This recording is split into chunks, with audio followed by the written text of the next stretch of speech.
Hello and welcome to Verity Folk School. I'm Rachel, and today I would like to invite you into my home to learn about making your own dairy products.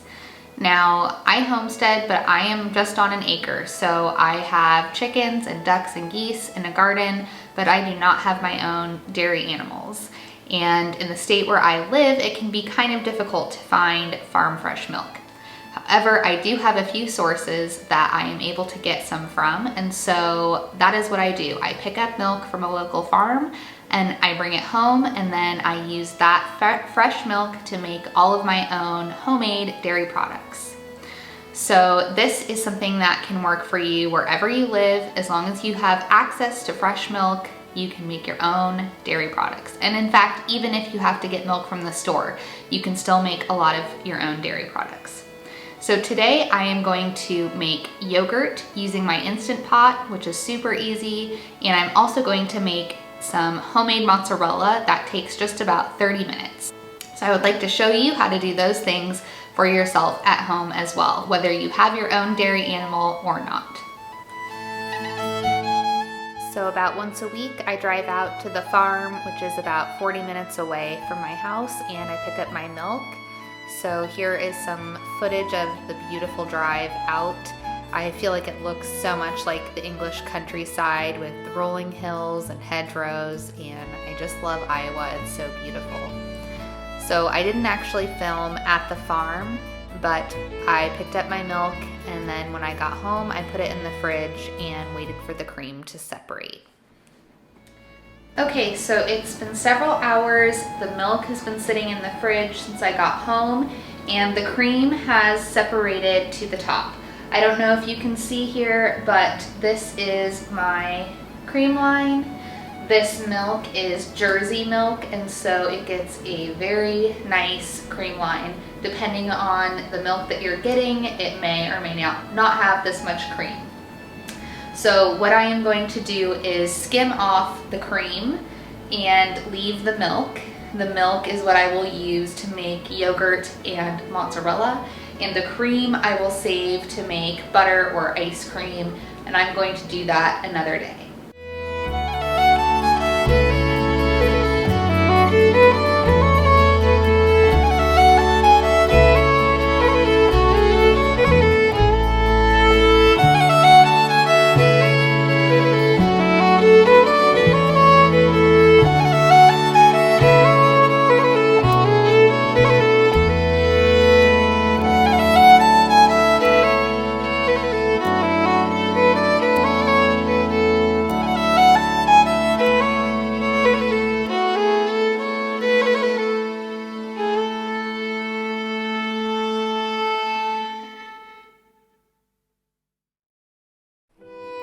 Alright, so the cream has been skimmed off and I'm left with the skim milk.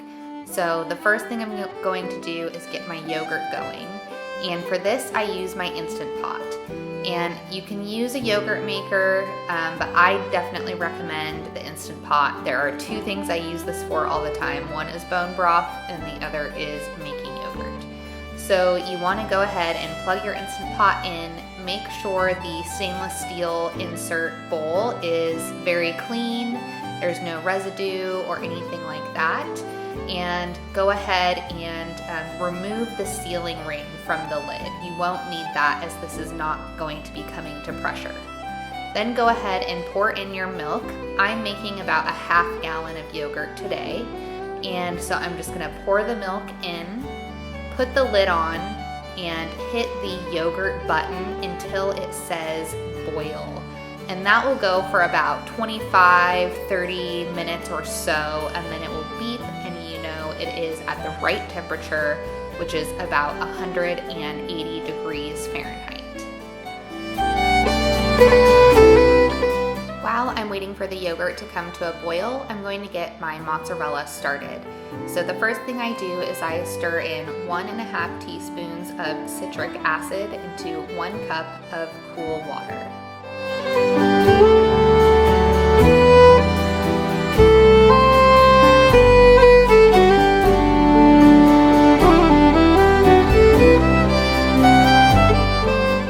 Then I get my rennet prepared. So today I'm using a vegetable rennet, so I just have a portion of the tablet that I am dissolving in half a cup of cool water, and you'll just want to follow the package directions for your specific rennet. Then I add the citric acid water and a gallon of skim milk together into a large stainless steel pot and give it a stir. Then I turn the burner to about medium heat, and I want to bring the milk up to 90 degrees Fahrenheit. Once it has reached 90 degrees Fahrenheit, I turn off the heat and add in the rennet, and then I stir this together for about 30 seconds, stirring in a top to bottom motion.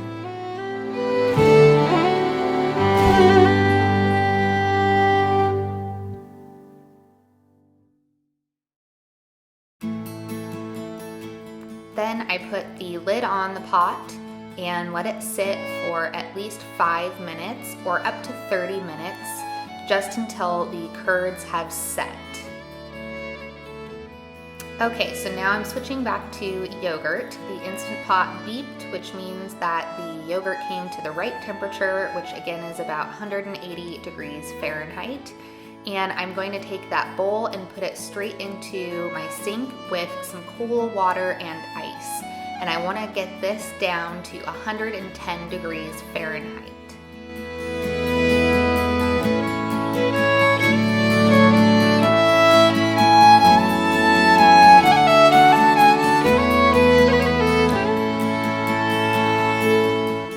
Once the yogurt is down to that 110 degrees, I pull it out and make sure to dry off the bowl really well before I put it back in the Instant Pot.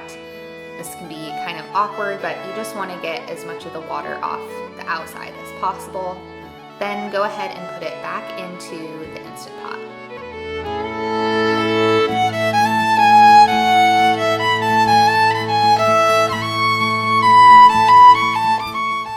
Then I use a bowl and just scoop out a little bit of the warm milk, and I'm going to stir in about a tablespoon of yogurt from a previous batch. If you don't have a previous batch of yogurt, you can use plain store-bought yogurt. And so I'm just going to stir about a tablespoon of that into some of the warm milk.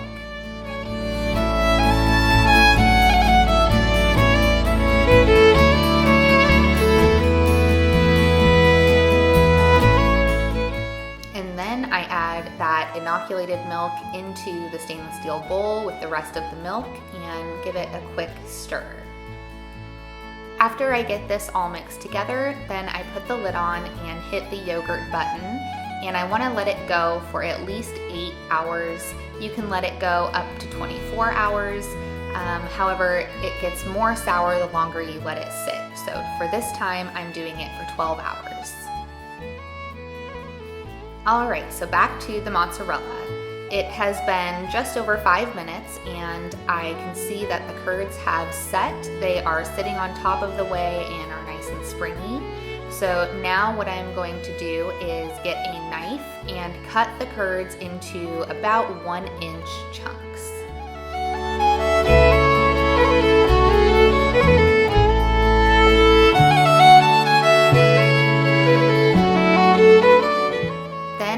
Turn the heat up again to medium-low, and I'm going to stir the curds while bringing this up to about 100 degrees Fahrenheit.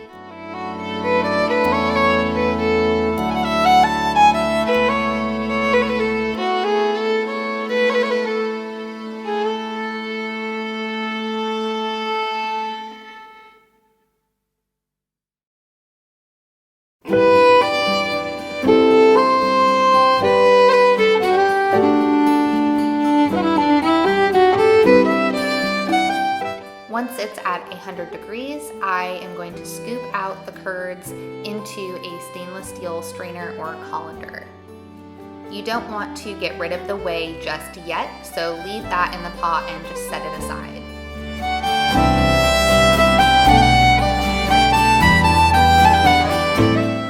Now I am going to sprinkle about a teaspoon of sea salt. I use Celtic sea salt, and I'm just sprinkling that onto the curds, and I'm going to very gently fold it in. You don't want to work the curds too much at this point. The more that they're worked at this point, the tougher it will become.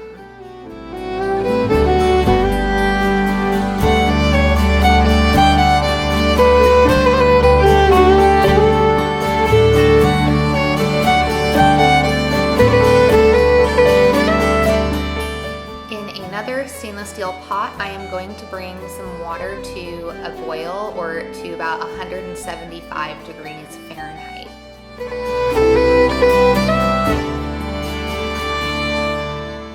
Once it's at the right temperature, I am going to add the curds into the pot, and I'm going to start working the curds with a wooden spoon. You can also do this with thick gloves, but it's too hot to use bare hands. So I'm just going to be stretching and folding, almost like when you're making sourdough. So just stretching and folding, stretching and folding. If it starts to get too tough, then let it soak in the warm water. And you can see the more time it spends in this water bath, the stretchier it gets. You'll know that the mozzarella is ready when it is smooth and has a nice sheen to it.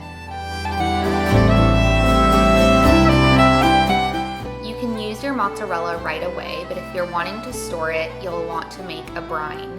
So I do this by doing 2 tablespoons of sea salt in 2 tablespoons of whey, and then I add in a quart or a little less of cold purified water.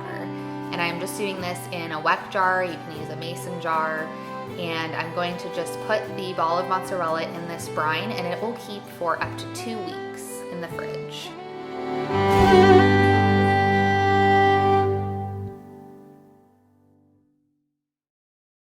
And here is some sourdough pizza that I made with this homemade mozzarella. Okay, so back to the yogurt. After it has fermented in the Instant Pot for at least 8 hours, then it is taken out. I cover it with plastic wrap and I let it sit in the fridge for at least 6 hours.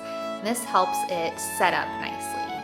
After that, I go ahead and scoop it into a clean glass mason jar and put the lid on and let it sit in the fridge.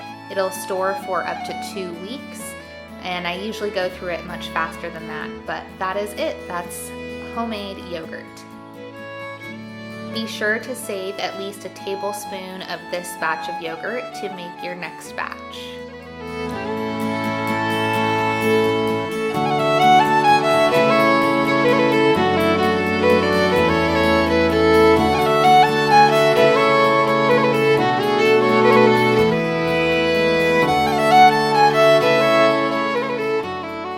Thank you so much for joining me today to learn about making your own homemade dairy products. I hope that you found this video helpful. Please leave any questions you might have in the comments below. Be sure to subscribe to Verity Folk School for more content on traditional food, traditional handicraft, and traditional skills. And I look forward to seeing you in my next video. Bye.